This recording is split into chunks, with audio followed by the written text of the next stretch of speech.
I was about 122 pages deep into my latest Brad Thor thriller when I heard the low hum of Hannah's car pulling into the garage. A quick glance at my smartwatch told me it was 8:23 p.m. With a heavy sigh, I set the book down on the coffee table, the familiar sense of unease creeping in again.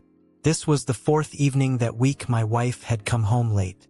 It hadn't always been like this. For 8 years of marriage, Hannah was almost never late. But over the past 3 months, things had shifted. At 36, I took pride in noticing details, a skill I'd sharpened during my years working as an IT specialist back in Boston. I wasn't one to leap to conclusions, but lately little things about Hannah's behavior had been gnawing at me. At first, I chalked it up to life getting busier. That happens, doesn't it? But then came the night she came home with her lipstick smudged. It was out of character for Hannah, who always paid meticulous attention to her appearance. Another time, when she leaned in for a kiss, I caught the faintest trace of cologne. Definitely not hers, and it sure as hell wasn't mine. That night, as we lay in bed, I pulled her close, pretending it was just a spoon. I buried my nose in her hair, trying to convince myself I was imagining things. But the scent hit me like a gut punch. Her usual light floral perfume was replaced by something distinctly masculine, something unfamiliar and unsettling. When Hannah finally walked into the living room that night, I felt that same pang I always did when I saw her. Even after all these years, she still left me awestruck. At 34, she was just as stunning as the day we met in college, her wavy auburn hair tumbling effortlessly down her back. But tonight, her beauty felt like a cruel reminder of how distant she seemed lately. "Hey, babe," she said, her voice light and breezy as she bent down to give me a quick kiss. Before I could even respond, she added, "I'm gonna go change. Be down in a minute." And just like that, she disappeared upstairs, leaving behind that same cologne, the one I couldn't ignore anymore. I sat there, frozen for a moment, my book lying forgotten on the couch. I knew this growing distance between us couldn't be swept under the rug much longer. Whatever was going on, I'd have to confront it soon. Meanwhile, upstairs, Hannah slipped into her favorite loungewear, her mind spinning. She loved me. She knew that much, but there was no denying the pull she felt toward Jacob Vermeer. Jacob was everything she found herself missing. Tall, confident, and effortlessly charming. He joined her company 6 months ago, transferred from their Chicago office, and from the moment they met, something shifted. At first, it was harmless, a few laughs in the break room, lingering eye contact during meetings. But Jacob had a way of making her feel noticed, seen, in a way she hadn't felt in years. As much as she hated to admit it, it was intoxicating. Over the past few weeks, though, things had gone too far.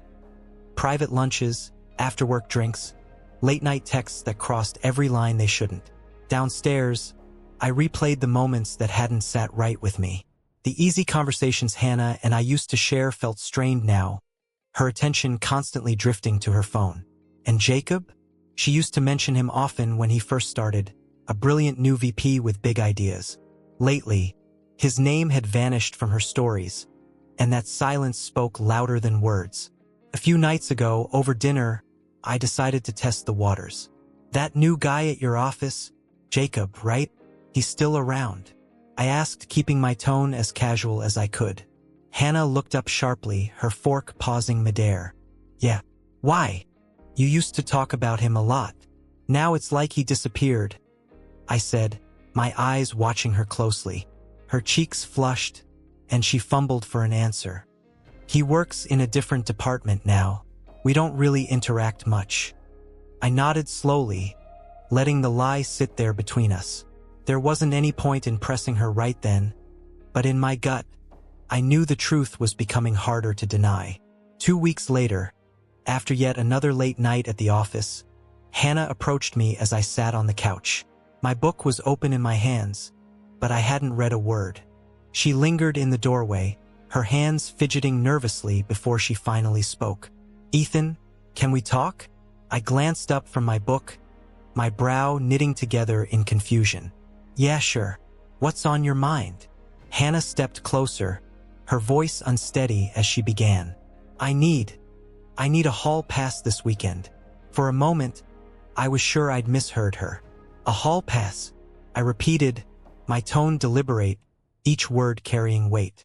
I need time with Jacob, she blurted out, her words tumbling out in a rush. Just one weekend. I need to figure out, I don't know, something. I love you, Ethan. I really do. But I need to sort out my feelings. It felt like the ground beneath me had disappeared. My fists clenched involuntarily as I worked to keep my emotions in check. You need to sort out your feelings, I echoed, my voice low and steady. And spending a weekend with him is the way you think that should happen? I'm being honest with you, she pleaded, her tone almost desperate. I'm not hiding anything. I need this. Please, Ethan. You love me enough to let me figure this out. Don't you? I stood slowly, towering over her, my gaze locked on hers. Hannah, if you walk out that door, you're making your choice? I said, my voice firm. And so am I. Ethan. No. I interrupted, my tone like steel. Do what you think you have to. But you need to understand something, there are consequences. Once you make that decision, there's no coming back. On Friday evening, Hannah left the house. Her heart pounded as she drove to the boutique hotel where Jacob was waiting. She tried to push aside the guilt gnawing at her, convincing herself this was the only way to clear her mind. The thrill of stepping into the unknown made her hands tremble as she parked her car and walked inside. Jacob was waiting for her in the lobby, his confident smile instantly soothing her nerves. You look incredible, he said, his eyes lingering on her emerald green dress that hugged her figure perfectly. Thanks, she replied, her voice softer than she intended. A flutter of butterflies filled her stomach as he reached for her hand and guided her to the elevator. Their weekend started with dinner at a chic Italian restaurant downtown. They shared a bottle of wine, trading stories and laughter like two people on a first date. Hannah felt exhilarated being the center of Jacob's attention, though a nagging guilt simmered beneath the surface. For the moment, though, she pushed it aside, too caught up in the fantasy she'd built around him. Back at the hotel, the door had barely closed before Jacob pulled her into a deep kiss. For months, she had wondered what it might feel like, and now she had her answer. His lips were warm, his touch confident, his actions bold. But as the night went on, something shifted. Hannah found herself distracted. Jacob, the man she had elevated to a dreamlike pedestal, wasn't quite what she had imagined. His touch, though practiced, lacked the tenderness she hadn't realized she missed. By the time she drifted off to sleep beside him, an uneasy feeling had settled over her. Back home, I spent the weekend alone, trying to hold myself together. On Friday night, I ordered a large pepperoni pizza and cracked open a cold beer, hoping it would dull the ache of what I knew was happening. As I ate, my mind spiraled through every moment of my marriage with Hannah. The joy, the heartbreak, the promises we had made, and the vows she was now breaking. When the pizza was gone, I climbed the stairs to our bedroom. Grabbing several large trash bags from the closet, I began packing up Hannah's belongings.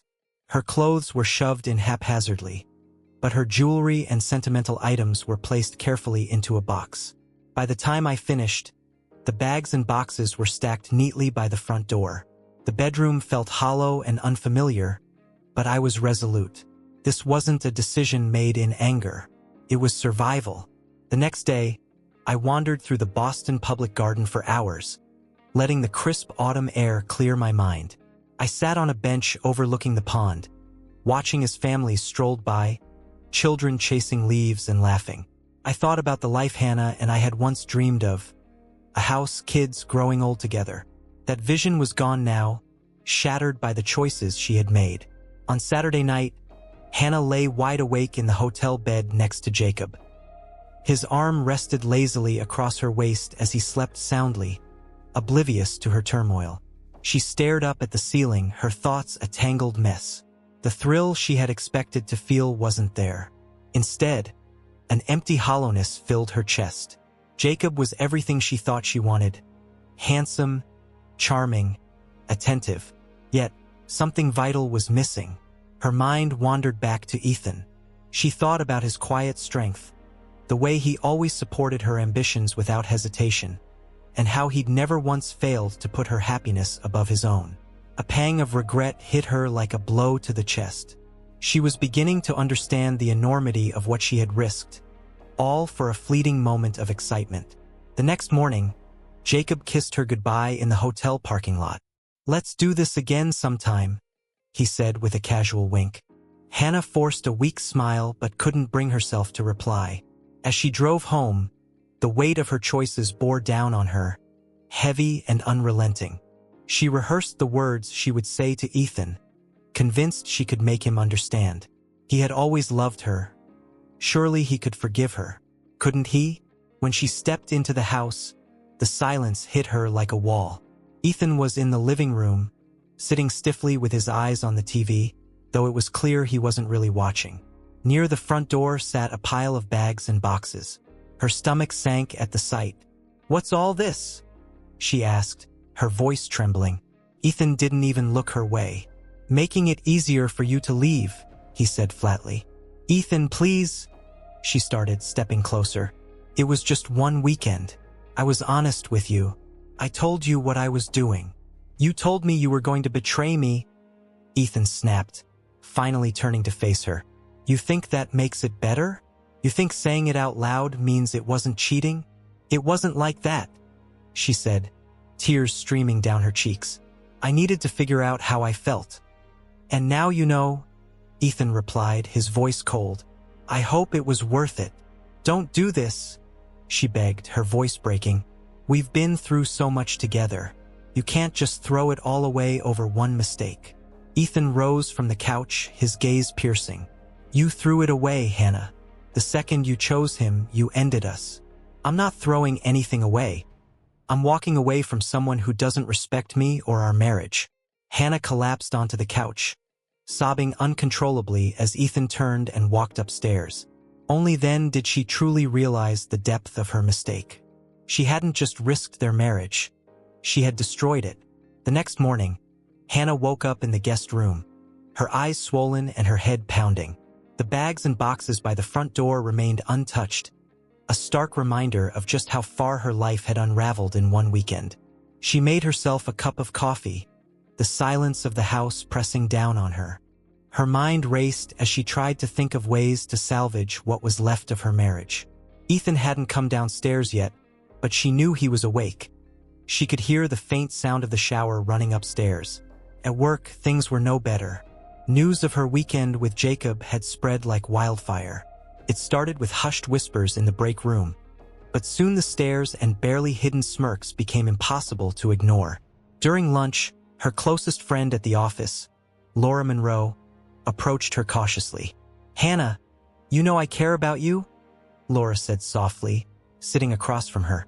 "But you need to know. People are talking." Hannah's stomach churned. "Talking about what?" Laura gave her a pointed look. "Jacob's been bragging. About you. About the weekend. It's bad."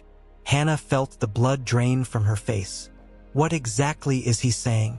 "Enough to make it the hottest gossip in the office," Laura replied gently. "Look, I'm your friend, but you need to get ahead of this. It's not just affecting you. It's affecting everyone who works with you." Hannah nodded numbly, her mind spinning. Jacob had promised discretion, and now she was left to deal with the fallout of his carelessness and her own. She had truly believed Jacob was different, but now it was painfully clear. She was nothing more than another notch on his belt, a story to boast about, a trophy for his ego. Meanwhile, Ethan was quietly but steadily working to untangle his life from hers. He opened a new bank account and began rerouting his paycheck. He reached out to a divorce attorney, setting up a consultation for the following week. Each deliberate action felt like a small victory, a step toward reclaiming his dignity. One evening, Hannah tried to approach him again.